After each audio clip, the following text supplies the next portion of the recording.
नमस्कार बंधुरा आमी অ্যাস্ট্রোলজার শ্রী সৌমেন और आपनादेर सबाइके आमार এই चैनल टच अफ डिवाइने स्वागत। बंधुरा आमादेर जे नक्षत्र सिरिज चलछिलो अर्थात 27टी नक्षत्रके निये आलोचना, तो सेखाने आजके जे नक्षत्रटिके निये आलोचना करब सेटी होच्छे आद्रा नक्षत्र। आद्रा नक्षत्र होच्छे आमादेर राहु नक्षत्र एबं एटार जे चारटी पाद अर्थात एर जे पुरो 13 डिग्री 20 मिनट जो अंशटा एरा पुरोटाई रयेछे होच्छे आमादेर मिथुन राशिते। फले एटी राहुर नक्षत्र होलेও एर लिडिंग प्लैनेट होच्छे बुध, जेहेतु आमादेर मिथुन राशिते अवस्थान करछे। এই नक्षत्रटी एकटी ऊर्ध्वमुख नक्षत्र अर्थात एर जे मुख रयेछे सेटा ऊर्ध्व बा तार ओपर दिके रयेछे। स्वभावगत दिक थेके बला जेते पारे बा बैचित्र्येर दिक थेके एटी होच्छे तामसिक गुण सम्पन्न एकटी तामसिक नक्षत्र एबं एर जे अधिपति देवता तिनी होच्छेन स्वयं रुद्र अर्थात शिवेर ध्वंसात्मक बा मारात्मक जे रूप रुद्र तिनी होच्छेन एर अधिपति देवता। तबे एई ध्वंस किन्तु शुधु ध्वंस नय, ध्वंस करबार जोन्नो नय, नतून किछु सृष्टि करार जोन्नो, नतून किछु शुरू करार जोन्नो एई ध्वंस। तो एखाने तार अधिपति देवता एई जोन्नो करा हयेछे जे रुद्रके। এই নক্ষত্রে যে সমস্ত মানুষ জন্মগ্রহণ করেন, জাতক জাতিকা জন্মগ্রহণ করেন, প্রত্যেকের হচ্ছে নরগণ এবং কুকুর যোনি অর্থাৎ তার যোনি যেটা হচ্ছে সেটা হচ্ছে কুকুর যোনি এবং এর যে সিম্বল বা চিহ্ন সেটি হচ্ছে একটি জলের বিন্দু বা বলা ভালো একটি অশ্রুবিন্দু, এর টিয়ার ড্রপ। অনেকেই অনেক জায়গায় অবশ্য এটা মেনশন করা হয়, অনেক ক্ষেত্রে দেখা গেছে যে রত্নের মতো দেখতে অনেকে বলেছে, তবে এটা ঠিক নয়। এটা মূলত হচ্ছে একটি জলবিন্দু বা একটি অশ্রুবিন্দু বলা বেটার। তো এইটা হচ্ছে তার প্রাথমিক একটা ধারণা আমাদের এই আদ্রা নক্ষত্রকে নিয়ে। আদ্রা যে কথাটা, আদ্রা কথাটা এসছে মূলত একটি আর্দ্রতা থেকে, আর্দ্র থেকে, সিক্ত অর্থাৎ ভেজা। প্রাচীনকালে যখন আষাঢ় মাসের 7-8 তারিখ নাগাদ আমাদের রবি বা সূর্য এই আদ্রা নক্ষত্রে প্রবেশ করত, তখন সেই সময় থেকে আকাশ থেকে বাড়ি বর্ষণ শুরু হতো অর্থাৎ বর্ষাকাল শুরু হতো, বৃষ্টিপাত শুরু হতো। যদিও এখন প্রকৃতির খামখেয়ালিপনার জন্য বা অনেক কারণে আমাদের যে ঋতুচক্রের অনেক পরিবর্তন ঘটেছে, ফলে সঠিক সময় আমরা ঠিক এইভাবে পাই না। তবে এই সময় থেকে অর্থাৎ এই যে আমাদের 7-8 তারিখ নাগাদ আষাঢ় মাসের রবি প্রবেশ করতো এই আদ্রা নক্ষত্রে, তারপর থেকে এই বর্ষণ শুরু হতো এবং এই আদ্রা নক্ষত্রের প্রবেশের প্রথম 3 দিন ভারতবর্ষে আমাদের আজও যেটা হচ্ছে সেটা যে অম্বুবাচী পালন করা হয়। সেটা আমরা সবাই জানেন যে কামাখ্যাতে এইটা নিয়ে প্রচুর বড় একটা উৎসব হয়, সেখানে বিশেষ আমাদের জনিপীঠ রয়েছেন মা কামাখ্যার। তো এই নিয়ে আমি এর আগে একটা ভিডিও বানিয়েছিলাম যেখানে এই আদ্রা নক্ষত্রের সাথে এই যে অম্বুবাচীর কী রিলেশন বা কামাখ্যার কী রিলেশন, এটা কী তার গুরুত্ব ডিটেলসে আমি আলোচনা করেছিলাম। যারা ইন্টারেস্টেড, যারা জানতে চাইছেন, আমি নিচে ডেসক্রিপশানে সেটা লিঙ্ক দিয়ে দেবো, আপনারা অবশ্যই দেখুন। এটা সম্বন্ধে আপনারা অনেক নতুন নতুন আপনারা তথ্য সেখান থেকে পাবেন। খুব ভালো একটা ইনফরমেটিভ ভিডিও, সেটা আপনারা দেখতে পারেন।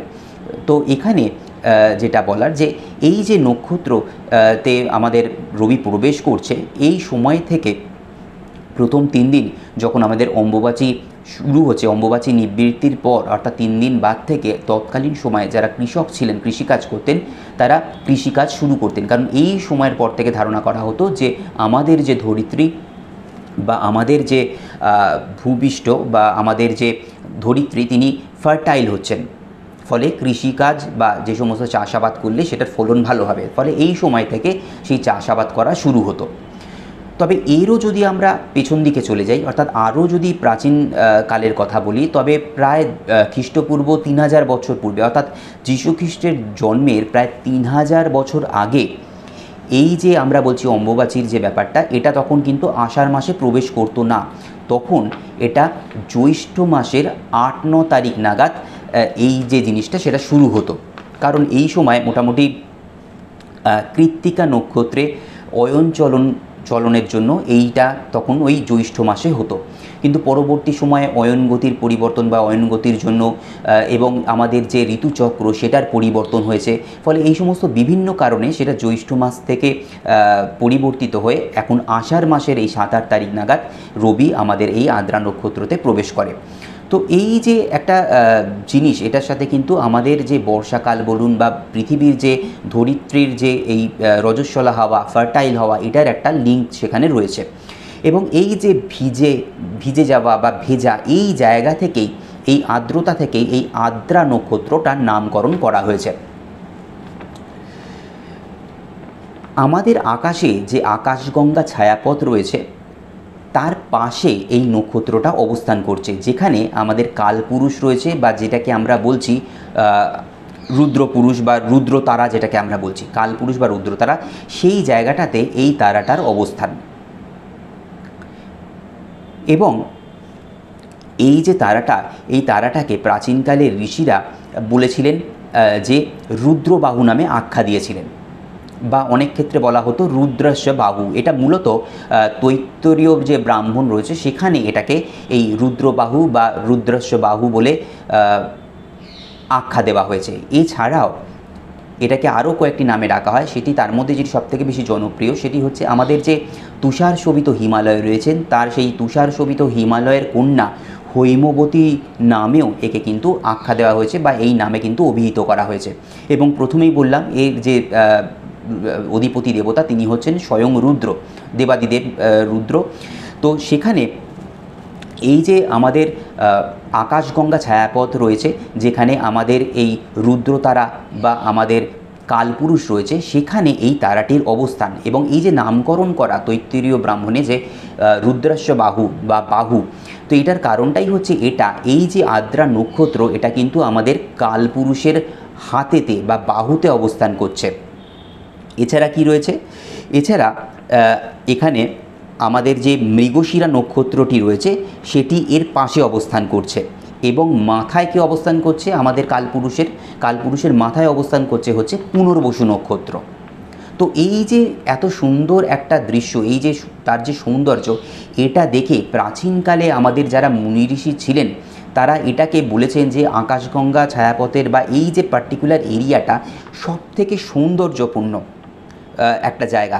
এবং শুধু সৌন্দর্যপূর্ণ বললে ভুল হবে, সবথেকে সুন্দর, সবথেকে সুরম্য এবং বিস্ময়কর একটা জায়গা। মানে এই সৌন্দর্যের মধ্যে একটা বিস্ময়কর ব্যাপারও কিন্তু রয়েছে। এবং শুধু এখানেই শেষ না, এই যে আমাদের আদ্রা নক্ষত্রটি রয়েছে, এই নক্ষত্রের মাথার উপরে একটি তারা অবস্থান করছে, যে তারাটিকে দেখতে একটু ময়ূরের মতো। এবং ঠিক এর নিচে, অর্থাৎ আদ্রা নক্ষত্রের নিচে আরেকটি তারা রয়েছে, যে তারাটিকে দেখতে কুক্কুট বা মোরগের মতো। তো এই যে তার একটা শোভা, এই যে তার একটা সৌন্দর্য, এইটা লক্ষ্য করে, এইটাকে দেখে আগেকার যারা প্রাচীনকালে আমাদের যারা মুনি ঋষি ছিলেন, তো তারা এই যে মার্কণ্ডেয় পুরাণের অন্তর্গত যে চণ্ডী রয়েছে, সেখানে যে দেবস্তুতি রয়েছে, সেই দেবস্তুতির 15 নম্বর শ্লোকে এই দেবী দুর্গাকে আমাদের কুমার শক্তি স্বরূপিণী বলে আখ্যা দিচ্ছেন। অর্থাৎ কুমার শক্তি স্বরূপিণী বা কুমার শক্তি রূপিণী, এই বলে সেখানে তাকে আখ্যা দেওয়া হয়েছে, তাকে সম্ভাষণ করা হয়েছে। এবং সেখানে কি বলা হয়েছে, তার বর্ণনাতে বলা হচ্ছে, ময়ূর কুক্কুট বৃতে মহাশক্তি ধরে হনগে কৌমারী রূপ সংস্থানে নারায়ণী নমস্তুতে। অর্থাৎ হে দেবী, আপনি ময়ূর এবং কুক্কুট বেষ্টিতা মহাশক্তিধারিণী, অপাবিদ্ধা, নিত্যশুদ্ধা ও কুমার শক্তিরূপিণী, হে নারায়ণী, আপনাকে প্রণাম করি। অর্থাৎ তার এই রূপ দেখে, এই যে তারাগুলোর সমাবেশ, এই যে নক্ষত্রের যে একটা শোভা, এইগুলোকে দেখে তাকে এইভাবে তার উদ্দেশ্যে মঙ্গলাচরণ করেছেন, স্তুতি করেছেন আমাদের ঋষিমুনিরা। আদ্রা নক্ষত্রের প্রতীক আমি প্রথমেই বললাম যে এটি হচ্ছে একটি জলবিন্দু, বা better to say it's a tear drop, অর্থাৎ অশ্রুবিন্দু। এবং এই অশ্রুবিন্দু কী করে, অশ্রুবিন্দু একটা মানুষের যে আবেগের তীব্রতা বা আবেগের যে একটা গভীরতা, তার সাথে সাথে রয়েছে সংবেদনশীলতা, সেটাকে বোঝায়। এবং একই রকমভাবে যারা এই নক্ষত্রে জন্মগ্রহণ করে, অর্থাৎ আদ্রা নক্ষত্রের যারা জাতক জাতিকা রয়েছেন, যে সমস্ত মানুষ আদ্রা নক্ষত্রে জন্মান, তাদের মধ্যে এই আবেগের প্রচণ্ড পরিমাণে তীব্রতা দেখা যায়।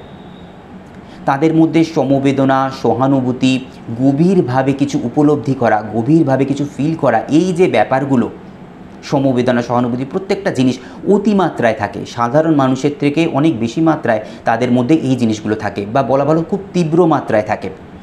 আবার এই সমস্ত কারণগুলোর জন্যই বেশিরভাগ সময় দেখা যায় যে যারা এই সমস্ত এই নক্ষত্রে যারা জাতক জাতিকা, যারা অর্থাৎ আদ্রা নক্ষত্রে যে সমস্ত মানুষ জন্মাচ্ছে, তাদের মধ্যে মুড সুইং করার টেন্ডেন্সিটা একটু বেশি থাকে। এবং এদের ক্ষেত্রে দেখা যায় যেটা মানসিক বিভিন্ন সমস্যা তৈরি হচ্ছে, অর্থাৎ মানসিক অশান্তিতে এরা বেশি ভোগে। কোনো কিছু হলেই তারা হয়তো মেন্টালি ডিস্টার্ব হয়ে যান, অনেক ক্ষেত্রে হয়তো খুব রেগে গিয়ে আউটবার্স্ট হয়ে যাচ্ছেন, বা অনেক ক্ষেত্রে হয়তো ডিপ্রেশনে ভুগছেন। হ্যাঁ, এরকম ধরনের টেন্ডেন্সিও এই সমস্ত জাতক জাতিকাদের মধ্যে দেখা যায়, পরিলক্ষিত হয় সেটা। এই যে জাতক জাতিকা রয়েছেন যারা আমাদের আদ্রা নক্ষত্রে যারা জাতক জাতিকা, তাদের মধ্যে একটা আকর্ষণীয় ব্যাপার তাদের চেহারার মধ্যে কিন্তু থাকে। তাদের চোখ নাক বিশেষ সুন্দর হয়, এবং অনেক ক্ষেত্রে দেখা গেছে তাদের যে চুল বা সেটা কিন্তু একটু কোঁকড়ানো প্রকৃতির, বা একটু কার্লি হেয়ার যেটাকে আমরা বলে থাকি, সেরকম ধরনের কিন্তু তাদের দেখা যায়। এবং শুধু তাই না, এই নক্ষত্রে যারা জাতক জাতিকা তাদের মধ্যে একটা অদ্ভুত ধরনের ক্যাপাসিটি থাকে। এরা খুব সহজে অন্যের মনের কথা বুঝতে পেরে যায়। মানে কিছু বলার আগেই হয়তো তারা সামনের যে মানুষটি রয়েছেন বা তার চারপাশে যে সমস্ত মানুষ রয়েছে তাদের মনের কথা, মনের মধ্যে যে কী চলছে সেটা খুব সহজে তারা ধারণা করতে পারে বা বুঝে যায়। ফলে কি হয়, খুব এরা তাদের যে ফ্রেন্ড সার্কেল রয়েছে, বন্ধু বান্ধব রয়েছে, সেখানে খুব জনপ্রিয়তা অর্জন করে এবং তাদের খুব কাছের মানুষ হয়ে ওঠে। তো এইটা একটা তাদের মধ্যে একটা খুব মানে ঈশ্বর প্রদত্ত একটা গুণ বলা যেতে পারে। এবং যে কোনো কাজে এরা পটু, যে কোনো কাজে এরা দক্ষ, এবং যে কোনো কাজে এরা অনায়াসে সফলতা অর্জন করে। যেভাবে হোক কিন্তু যে কোনো কাজে এরা সফলতা আনবেই, এটা একটা তাদের ঈশ্বরের আশীর্বাদ তাদের উপরে। তবে এত গুণ থাকার সত্ত্বেও, এত যে একটা গুণ রয়েছে এই সমস্ত জাতক জাতিকাদের মধ্যে, তা সত্ত্বেও অনেক ক্ষেত্রে দেখা যায় তাদের মধ্যে একটা স্বার্থপর মানসিকতা, স্বার্থপরতা তাদের মধ্যে অনেক বেশি প্রকাশ পায়। শুধু তাই না, অনেক ক্ষেত্রে দেখা যায় হয়তো তাদের যারা রিলেটিভ রয়েছে, তাদের যারা প্রিয়জন রয়েছে, তাদের যারা আত্মীয় স্বজন রয়েছে, তাদের প্রতিও একটা স্বার্থপর যে মনোভাব সেটাও কিন্তু তাদের ক্ষেত্রে প্রকাশ পায়। তো এই একটা তাদের একটা নেগেটিভ দিক বলা যেতে পারে তাদের চরিত্রের। এই সমস্ত জাতক জাতিকারা, অর্থাৎ যারা আমাদের আদ্রা নক্ষত্রে যারা জাতক জাতিকা, তারা খরচ খরচা করতে খুব ভালোবাসে। মানে এটা ওটা কিনে ফেলা বা খরচ করা, এই সমস্ত টেন্ডেন্সিগুলো তাদের মধ্যে কিন্তু দেখা যায়। এবং এদের প্রচণ্ড পরিমাণে বুদ্ধি, খুব তীক্ষ্ণ বুদ্ধি বলা যেতে পারে। তবে এদের যেহেতু একটু অস্থির প্রকৃতির, শুধু একটু না, একটু বেশি অস্থির প্রকৃতির, এবং তার সাথে কি হয়, এদের মধ্যে একটা কৌতূহলী মানসিকতা কাজ করে সবসময়। ফলে যে কোনো কাজ এরা অনেক ক্ষেত্রে সঠিকভাবে করে উঠতে পারে না। এই খামখেয়ালিপনা বা এই কৌতূহলী মনোভাব বা এই যে অস্থিরতা তাদের মধ্যে একটা কাজ করে, এই সমস্ত কারণগুলোর জন্য কাজের কোয়ালিটিও অনেক সময় তাদের মানে লো হয়ে যায় সেই অর্থে। তো সেইগুলো তাদের মধ্যে দেখা যায়। জাতক জাতিকাদের ক্ষেত্রে যেটা বিশেষভাবে বলার, যে যারা আদ্রা নক্ষত্রের জাতিকা, অর্থাৎ যারা নারী বা মহিলা যারা জন্মান, তাদের ক্ষেত্রে অনেক ক্ষেত্রে দেখা গেছে যে তাদের অনেক কম বয়সে বিবাহ হয়ে যায়। আবার পক্ষান্তরে যারা পুরুষ বা ছেলে যারা যে সমস্ত এই নক্ষত্রের আন্ডারে জন্মাচ্ছে, তাদের ক্ষেত্রে একটু বেশি বয়সে বিয়ে হয়। এবং অন্যের বুদ্ধিতে চলার জন্য, অন্যের কথায় চলার জন্য এদের কিন্তু সংসারে বিভিন্ন রকম অশান্তি দেখতে হয় বা অশান্তি ভোগ করতে হয়। প্রচুর অশান্তি এদের মধ্যে দেখা যায়। এবং শুধু তাই না, দুজনের মধ্যেই, জাতক জাতিকা দুজনের মধ্যেই একটু সন্দেহ প্রবণতা বেশি থাকে এই আদ্রা নক্ষত্রে জাতক জাতিকাদের মধ্যে। পেশা হিসাবে এরা অ্যাকাউন্টেন্ট হতে পারে, ডিটেকটিভ হতে পারে, যে কোনো পরিবহন ব্যবস্থাতে এরা কাজ করতে পারে, বা কোনো এজেন্সির সাথে যদি এরা যুক্ত হয় তাহলে সেক্ষেত্রেও এরা খুব ভালো একটা জায়গাতে পৌঁছতে পারে। শুধু তাই না, শিল্প সম্বন্ধে এদের একটা আগ্রহ থাকে, একটা ভালোবাসা থাকে, ফলে শিল্পের ক্ষেত্রেও এরা কিন্তু উন্নতি করতে পারে। এছাড়া ডিটেকটিভ হিসেবে কাজ করতে পারে, যে কোনো গবেষণামূলক কাজ, যে কোনো রিসার্চ ওয়ার্ক এরা কিন্তু খুব ভালো করতে পারে। এছাড়া কি করতে পারে, এছাড়া যদি এরা সাইকোলজি নিয়ে পড়াশোনা করে, মনস্তত্ত্ব নিয়ে পড়াশোনা করে বা কাজ করে প্রফেশনালি, সেক্ষেত্রেও এরা কিন্তু উন্নতির চরম শিখরে পৌঁছতে পারে, নিজের একটা আলাদা জায়গা বা একটা ভালো একটা পজিশন কিন্তু এরা হোল্ড করতে পারে। তো এইগুলো হচ্ছে আমাদের যারা পেশাগত দিক আদ্রা নক্ষত্রে জাতক জাতিকার। এই নক্ষত্রে যারা জাতক জাতিকা রয়েছেন, আদ্রা নক্ষত্রে যারা জাতক জাতিকা রয়েছেন, তাদের মধ্যে নাক কান গলা অর্থাৎ ইএনটির প্রবলেম আসার খুব সম্ভাবনা থাকে। নাক কান গলার বিভিন্ন রকম সমস্যা, তাদের মধ্যে ইনফেকশন হওয়া, এরকম ধরনের সমস্যা তাদের মধ্যে দেখা যায়। এবং এদের মধ্যে সার্জারি হওয়ার একটা টেন্ডেন্সি আছে।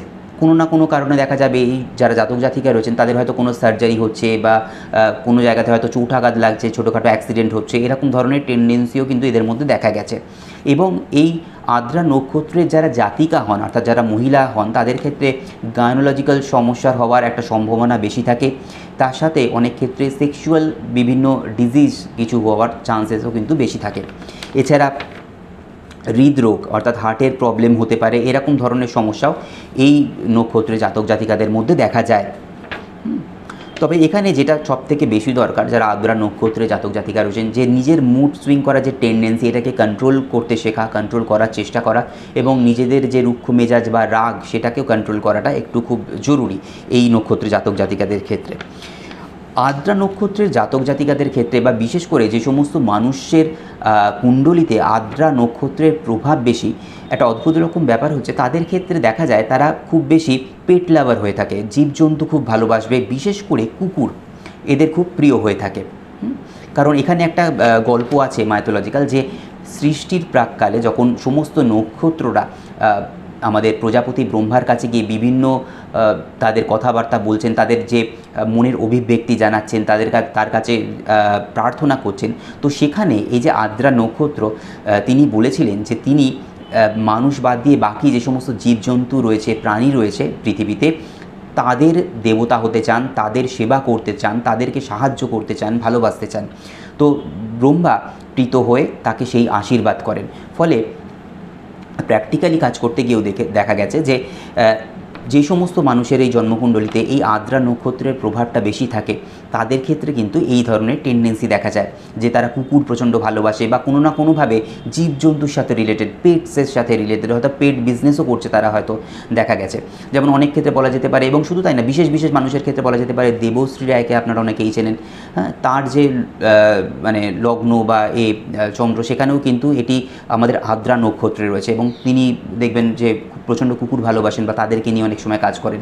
এছাড়া আবার কে আছে, যেমন নীল আর্মস্ট্রং ছিলেন, তার একটা মানে তার প্রথম এবং শেষ বন্ধুই হচ্ছে কুকুর। এছাড়া আমাদের যিনি রয়েছেন আইজ্যাক নিউটন, তার যে কুকুর ডায়মন্ড, তার কথা অনেকেই জানেন। তো সেখানে তাদের প্রত্যেকেরই কিন্তু এই জন্মকুণ্ডলিতে এর প্রভাবটা বেশি। এবং শুধু তাই না, রবি শাস্ত্রী রয়েছেন, তাদেরও এই রকম আদ্রা নক্ষত্রের একটা প্রভাব রয়েছে। এবং লালু প্রসাদ যাদবের তো আপনারা জানেনই যে এতই পশু পাখি ভালোবাসেন যে পশু পাখির খাবারও তিনি খেয়ে ফেলেছিলেন। তো এইখানে আদ্রা নক্ষত্রের প্রভাব কিন্তু দেখা যায়। হ্যাঁ, বিশেষ করে দেখবেন কুকুর ভালোবাসে, কুকুরের সেবা করে, বা কোনো না কোনোভাবে বিভিন্ন ধরনের জীবজন্তুর প্রতি এদের ভালোবাসা একটা থাকবেই। তো এই গেল হচ্ছে আমাদের ওভারঅল একটা ইনফরমেশন আপনাদের জন্য যে আমাদের আদ্রা নক্ষত্রকে নিয়ে। তো আমার যে বাকি নক্ষত্রগুলোকে নিয়ে যে ভিডিও সেগুলো আসছে, আপনারা সেগুলো দেখতে থাকুন। এবং যাবার আগে যেটা বলার, যারা আমার নতুন দর্শক বন্ধু, যারা প্রথমবার এই ভিডিওটিকে বা এই চ্যানেলটিকে দেখছেন, তারা অবশ্যই এরকম অ্যাস্ট্রোলজি রিলেটেড বা আমাদের আধ্যাত্মমূলক বিভিন্ন ভিডিও পেতে এই চ্যানেলটিকে সাবস্ক্রাইব করতে ভুলবেন না বন্ধুরা। কারণ এই চ্যানেলটি গ্রো করার জন্য আপনাদের যে সাপোর্ট সেটা একান্তভাবে কাম্য। এবং ভিডিওগুলো যদি ভালো লেগে থাকে অবশ্যই লাইক এবং শেয়ার করবেন। এবং যদি কোনো বিশেষ বিষয় বা কোনো বিশেষ ভিডিও আপনারা পেতে চান, অবশ্যই আপনারা কমেন্টস সেকশানে লিখে জানাবেন। আমি নিশ্চয়ই চেষ্টা করব সেই বিষয়ে আপনাদেরকে ভিডিও বানিয়ে উপহার দেবার। তো সবাই ভালো থাকুন এবং সুস্থ থাকুন। নমস্কার।